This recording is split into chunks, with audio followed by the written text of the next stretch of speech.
Sant Nirankari mission का मतलब ही है ब्रह्म ज्ञान। कौन सा ब्रह्म?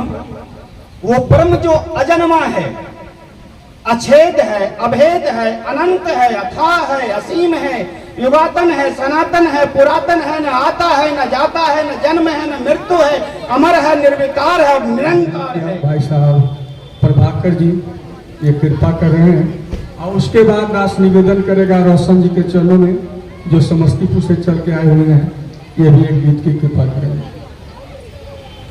सत्संग जी प्यार से कहिए निरंकार जी। सत्संग संत निरंकारी मिशन के द्वारा ये सत्संग आयोजित किया गया है। संत निरंकारी मिशन इज कल टू ब्रह्म ज्ञान। संत निरंकारी मिशन का मतलब ही है ब्रह्म ज्ञान।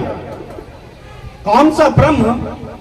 वो ब्रह्म जो अजन्मा है, अछेद है, अभेद है, अनंत है, अथाह है, असीम है, युगातन है, सनातन है, पुरातन है, न आता है, न जाता है, न जन्म है, न मृत्यु है, अमर है, निर्विकार है और निरंकार है और सृष्टि के कण कण में इसका वास है। सत्संगत दास भी कहते कि प्रभु मिलता है अपना मान गमाने से। दास भी दास को भी जब जाति का जब तक अहंकार था, क्योंकि प्रभु मिलता क्यों नहीं, तो कुछ ठोकरें हैं जो रोकती है। जाति के ठोकर है, विद्वान होने का ठोकर है, धनवान होने का ठोकर है। तो दास को जब इस बात की जागृति हुई तो आदरणीय प्रमुख साहब हमारे बैठे हैं, ये प्रचार यात्रा पे गए थे और 28 रात दास नहीं सोया था, इसलिए कि पूर्ण पिचान्नं पूर्ण विमरणं पूर्ण जठरी सैनिकम। इनके लिए इस बात की जानकारी हुई तो 28 रात दास नहीं सोया और जब ये आए थे तो फिर दास ने ब्रह्म ज्ञान प्राप्त किया था। और तब पता चला कि मैं तो समझता था कि मैं तो राजपूत हूं, अब पता चला कि मैं राजपूत नहीं हूं। तब पता चला कि मैं किस जाति का हूं।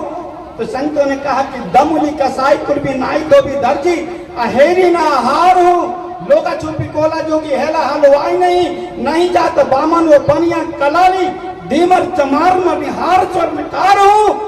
दुनिया बनाने वाले सतगुरु ने बताया कि तू तो शुद्ध बुद्ध आदमी का अवतार है। इसलिए आदि गुरु शंकराचार्य जी ने लिखा कि दुर्लभन तेरे में वेदत देवा अनुग्रह है तो कम, कि प्रभु की असीम कृपा से 3 वस्तु मिलती है। मनुष्य का शरीर किसके लिए? मोक्ष के लिए। होगा कैसे?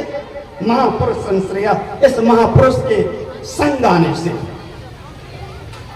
एक महात्मा नाई के पास अपना बाल बनवा रहे थे और बाल बनवाते बनवाते कह रहे हैं कि मेरे भाई जरा जल्दी करना, मुझे सत्संग में जाना है।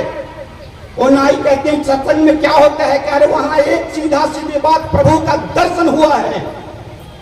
अब वो नाई गुस्सा भी आ गया, कहते हैं प्रभु का दर्शन आज तक किसी को हुआ है?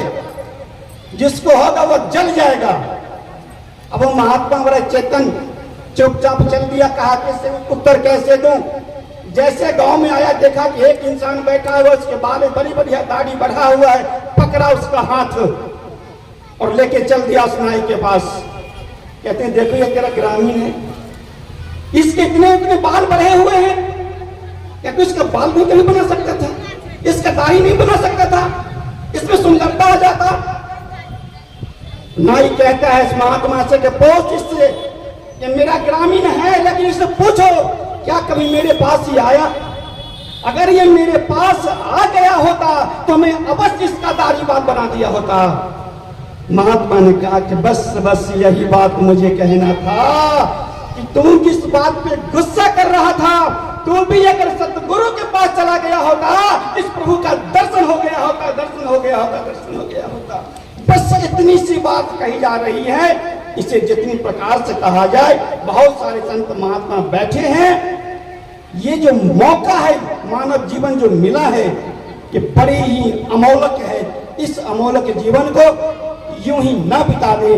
प्रभु ने हीरे जैसा जन्म दिया है, कौड़ी के भाव बेच के न जाए, इसका मोल लगा ले और मानव जीवन का जो उद्देश्य है उसको पूरा करे, जो कि ये परम गुरु के पास होता है। और परम गुरु यहाँ पर उपस्थित हैं, तो सिर्फ ये निवेदन, ये प्रार्थना करेगा दास कि कर्म बिनती सुन मेरे मीता, संत टहल की बेला, यहाँ खाट चलो हरि रहा, आगे बसे सुहेला, आगे बसे सुहेला।